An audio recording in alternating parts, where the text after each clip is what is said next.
Hi there, I'm Joey. I'm Jacob. And we are watching Star Trek for the first time. Last time on Star Trek, anti-racism with a side of racism. It was, yeah. It had its moments, but it was mostly not okay. Today, are you ready for this shit? I've been hyping this up, since we first started watching the show. Yeah, I know. Because I made this master list of TOS episode titles. Yes. And, it sticks out like a sore thumb. It's the longest thing there. I don't know how I'm going to fit it in a YouTube title with all the other shit I have to throw in there. Oh, we're going to have to wait and see now, aren't Today we? we're watching an episode, and I shit you not, this is the title, called For the World is Hollow and I Have Touched the Sky. What? Oh my god. Who cleared that? Who cleared that? The world is if hollow you can't, and if I you have can't touched fit the it sky. on a single line of a notebook, you shouldn't be able to make it the title of your episode.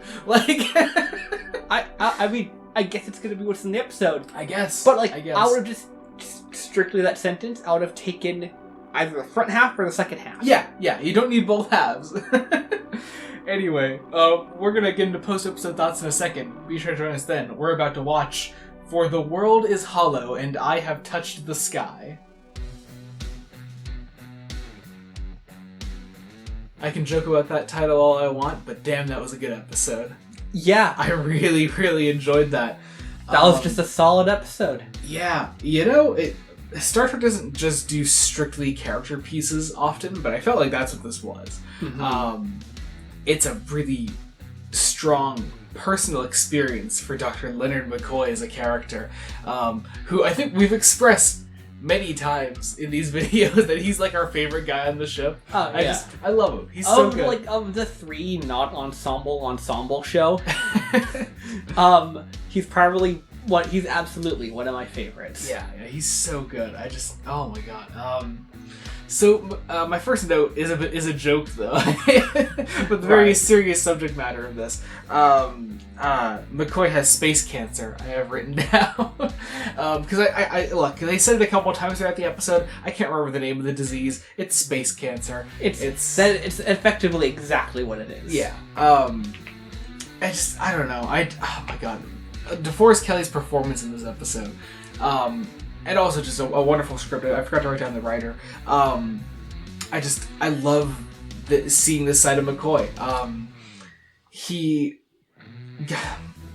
starts by going on this mission with them, as you normally would, I guess, on Starfleet, and he finds himself in this position where he sees a different future for himself, one where he could live out his last year, completely away from Starfleet, a potentially fulfilled life, one that he didn't potentially have before.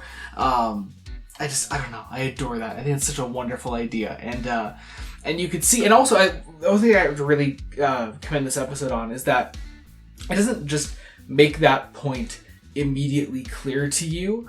You piece these things together just by watching McCoy's actions. Little things like the moment when he wakes up from when they're attacked at first by the sun god guy. Yeah. And Spock is just looking after him more closely, and McCoy is like, what's going on here? And it's all done with a look. It's a very nice moment. Mm-hmm. And Kirk is he knows. Even right down to just the decisions that McCoy makes throughout the rest of the episode, And it could seem like a really stupid moment. It could happen in this kind of show where McCoy meets this girl, he immediately falls in love with her, and he wants to get married to her or whatever. Right. And it's that could happen. That would probably happen more to Kirk, but yeah. But it's a very thought out and meticulous decision that McCoy has made. Yeah, you see why he makes that decision because of the entire premise of the episode. Right. And any rash decisions he makes, I think, are entirely justified and properly explained by the episode. Just mostly through its subtext, too, which I really enjoy. I mean, there is the more obviously stated facts that McCoy mentioned a few times. He's got a year to live, and the asteroid ship that I don't think we've actually verbalized that they're on is heading for a planet in 395 days. So he would die before it hits. Yeah. If it wasn't blown up or diverted by that point. Yeah. And oh my god, I love that. And again, just DeForest Kelley is so damn good. And also, there are just some really cool ideas that accompany the rest of this episode, too. For instance, you just mentioned the asteroid ship that they're on. Kirk says that it's this last sort of survivor group from this series of planets. There's a sun that went nova, destroyed this entire, I'm guessing, galaxy. Yeah, and that was 10,000 years ago. Yeah, and so these people that are on this planet, that are on the ship here, are the descendants of that. You called out actually that you're surprised that, you know, for a show like Star Trek, they're not making the Noah's Ark comparison, because that's basically what it is. No one verbalized it. Yeah. Which I was actually quite happy with. Yeah, really happy that, like, again, just, I don't know, I found this episode, it's not to say that the rest of TOS has been not subtle, but I found this episode especially subtle, in a lot of the things that it was trying to do and say, and I was really happy with that. I loved that. I also really liked Natira as a character. She's the woman that McCoy is working off of for most of the episode. She's just, I don't know, really, really interesting. I thought it was a well-acted performance. Bar maybe one silly line, but that was it. Which one? Towards the end, when after she's trying to be convinced by Kirk. I can't remember exactly how the line goes, but I thought there was maybe one silly line coming out of her. Gotcha. I thought her role in the story was immensely interesting as the High Priestess. That's her gateway. Yeah. She's the main supporting character, so she's got the most knowledge. Yeah, definitely. It's a small line actually that I wanted to call out because I have it written down in my notes here. There's a small moment towards the beginning after the opening titles have played and all that, and you have the captain's log leading us into the main episode, where Kirk says that, like, I've already requested a replacement. Meaning that, like, the show goes, like, really hard at, like, trying to tell you that, you know, McCoy is actually leaving. That something terrible is going to happen to him. We as an audience nowadays know obviously that's not going to happen. But it does paint the episode in a very particular light. It does. And also what I really respect is that the episode doesn't really get bogged down by the fact that it's a really depressing setup. You've taken one of the major characters of this show and said, okay, he's going to die, and for him to enjoy the days that he has left, he has to leave the Enterprise. Right. Like, if you watch this live in 1968 with commercial breaks and everything, this would have been a very interesting and emotional episode. Yeah, I recall that actually. There's a super emotional moment really early on when McCoy, like, insists on going down to the asteroid ship with them, and he's like, you know, I'm going, and, you know, he's like, you can't stop me, and well, because at first Kirk and Spock are like, we can do this alone, and McCoy's like, what, without me? Like how'd you get on without me? You know, exactly.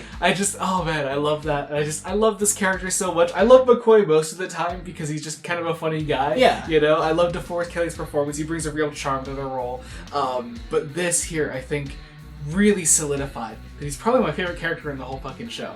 I adore him so much, and I don't know. I just can't. We held that opinion literally from the beginning. Yeah, and here we are, and I don't know. I just can't believe that he's the guy that I love as much as I do. And it's, I don't know. He's just really is the best character in the show, in my opinion.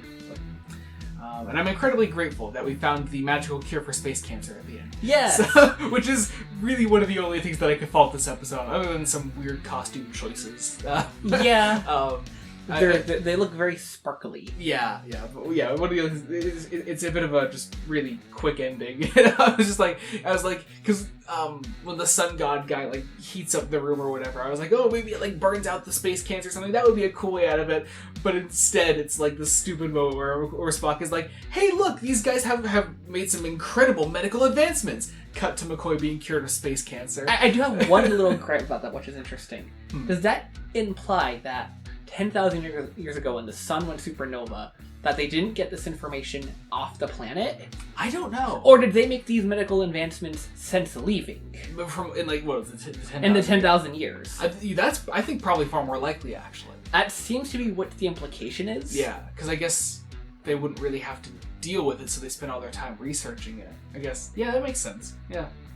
Anyway, wow, that was a great episode. Thank you, Season 3, for actually not completely sucking. Yeah. That was wonderful. So yeah, that was For the World is Hollow and I Have Touched the Sky. Thank you all so much for watching our video on For the World is Hollow and I Have Touched the Sky. We had a great time watching For the World is Hollow and I Have Touched the Sky. Be sure to join us next week when we continue Star Trek The Original Series in an episode that is not For the World is Hollow and I Have Touched the Sky. Until then, this has been Joey Morgan. I'm Jacob. Goodbye.